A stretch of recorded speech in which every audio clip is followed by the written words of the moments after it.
and welcome back to my channel. Today I'm going to be talking about our sleeping arrangements because obviously we don't use a crib.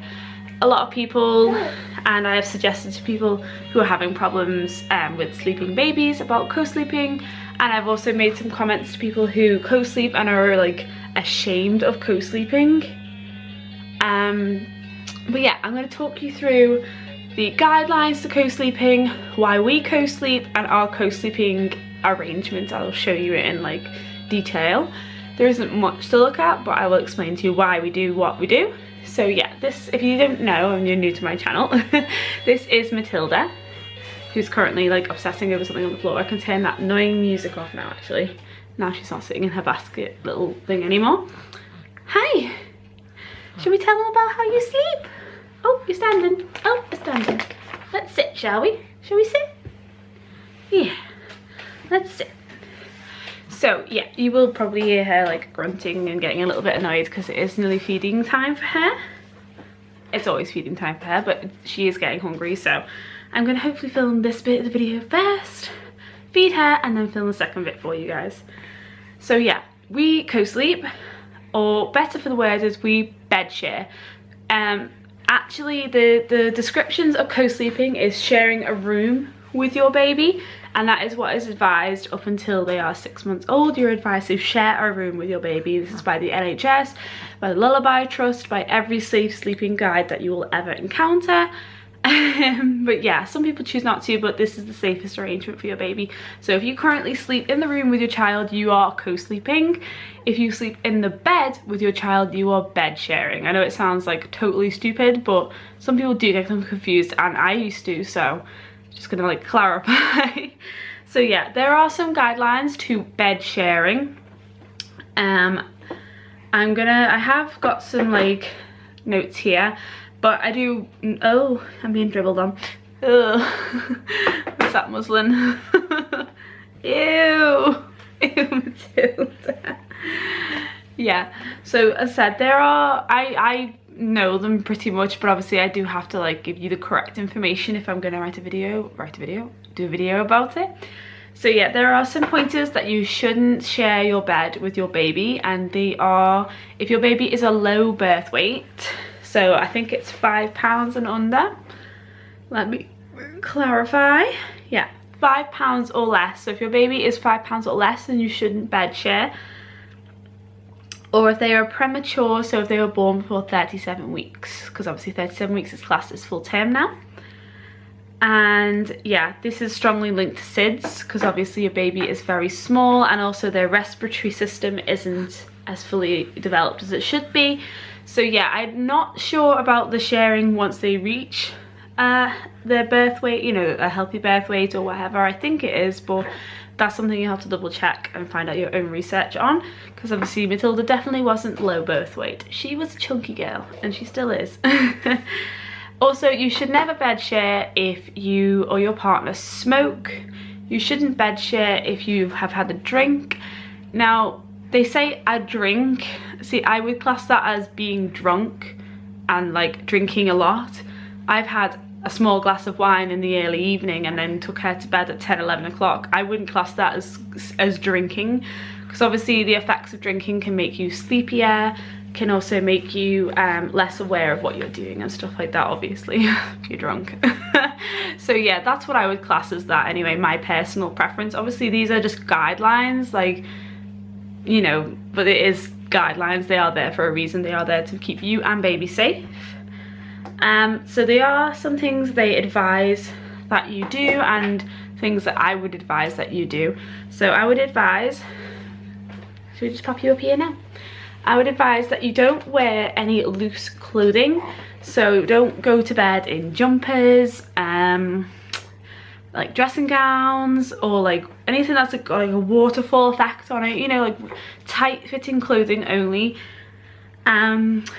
As it is getting to the colder months, you can wear jumpers if they are like a tight knit and very tight fitting, or just a long sleeve top like this one where it's, you know, it's breathable but it's tight to fit into your body.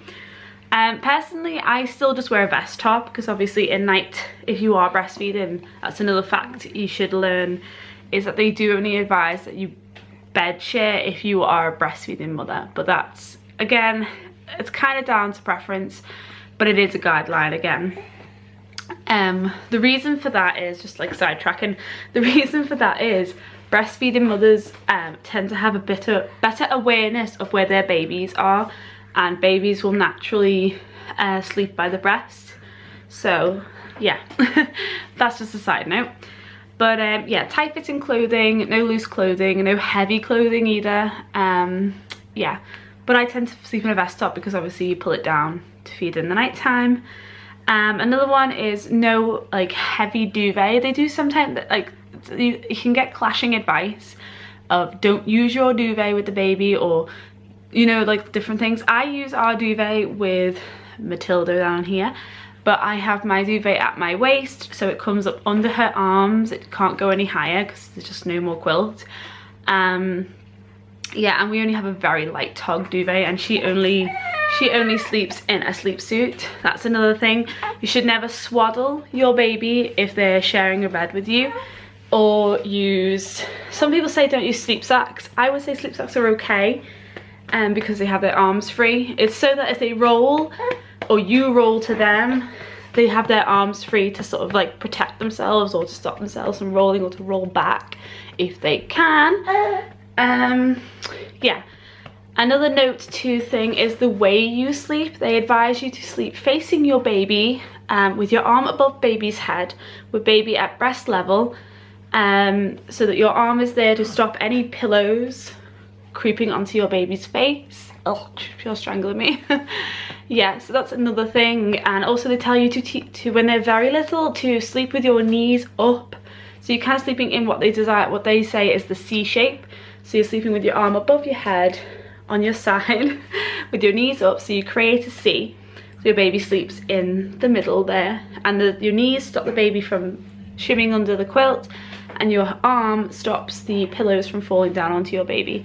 I don't tend to use more than one pillow for that exact reason, so that if a pillow was to like flop forward, it's not going to happen because there's only one pillow. Obviously if you stack pillows, there's more chance of them falling down onto you and your baby. Hello. Obviously you would wake to that because you just would, but a baby might not. I'm trying to think what else there is. They advise you not to have your baby if they are under 6 months between you and your partner on mummy's, like the mother's side only. Again, guidelines. She sleeps on my side purely because daddy is a very heavy sleeper, and daddy's a very big man. He's not a small man, do you know what I mean? So it would really worry me. Even at 6 months, I think I'll probably still have her on my side. I'd probably go more towards the year mark. And to be fair, she doesn't need to sleep between mummy and daddy. Daddy doesn't do anything in the night time. Like she's, ow, ow, ow, it's my hair, Matilda. She's past having a nappy changed at night and stuff like that now, really. Ow. So it is just feeding, and obviously and Stanley doesn't have breasts, so he doesn't feed Matilda at night time. So yeah, I'm just gonna have a look, see if there's anything else that I have missed out on, because obviously I am just doing this at the top of my head. I will leave links below to all these websites that I have used. Yeah, make sure also, that's another thing I was about to speak to you about, and what you'll see when you see our co-sleeping arrangement is you should either have yourself a cot attached to your bed. You can get co-sleepers, or you can just do it you can makeshift it yourself, and depends whatever you're happy with. Obviously when they get past about 8 months, they're no longer going to fit in a co-sleeper. But you can still use it just as a safety rail basically. But what we use is a safety rail. We use a toddler safety rail. You know, I'll like insert a picture, or well, you're gonna see it anyway. You just attach it to your bed, really simply. It just goes underneath your mattress really, and it's mesh, so if she did to roll into it, she's not going to suffocate or anything. Obviously it's mesh to stop toddlers doing the same. So yeah, it's mesh so she can not suffocate herself on it, but if she did to roll over, she only rolls from front to back at the moment, but obviously she will learn to roll from back to front, and when she does, that rail will be there to stop her falling out the bed. Anything else that I have missed on? I think these ones are a given, but don't cover your baby's face. I think that's just a given, to be honest. Any sleeping arrangements, whether they're in a cot or anything. Again, babies don't need a pillow. Again, that's the same if your baby's in a cot or in the bed with you. They don't need a pillow until they're at least 1, and even then, to be honest, they don't need a pillow. They don't need a pillow until, you know, they're well older. Sorry, I'm trying to keep Miss Matilda Bell from crying here because she's getting tired and fussy. But yeah. Oh dear. So those are pretty much the guidelines they advise. Again, the main ones, you know, are pretty standard, like safety in itself. But yeah, I probably missed a couple, but if you want to look into it for yourself, I will put some links below to the Lullaby Trust and to various other, like, I think UNICEF do their own one as well. But they all pretty much tie in with each other and say the same thing. So yeah, I will finish feeding Miss Matilda and then I will show you our co-sleeping arrangements and what we do and how it looks. Right, so we are back and this is our co-sleeping setup. It looks no different to a regular bed, really, apart from this rail here. This is the rail that I was talking about. There's Matilda. So it's just a toddler rail and it just fixes on underneath the mattress here. It just like goes on your bed frame and then you put your mattress over the top. And I do have a blanket in here and I'll show you the view from the top as well. Just because obviously, because she is so small at the moment, the little tiny gap it does leave obviously she could get stuck down it. So we just have a nice tightly fitted blanket in there, and I remake our bed every day to make sure that this is all tightly fitted. She doesn't really sleep up against here anyway, really. She sleeps sort of in with me, but it's just in case.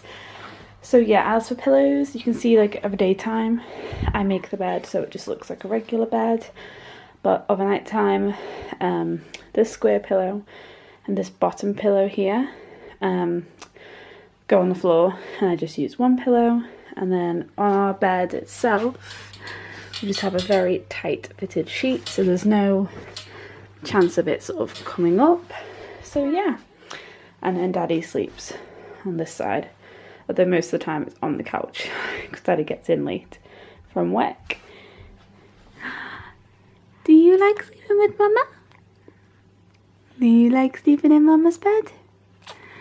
Is that a tasty fist? You just been fed. So yeah, that is our co-sleeping arrangement. As I said, it's no real different to anything else, but that's what it looks like.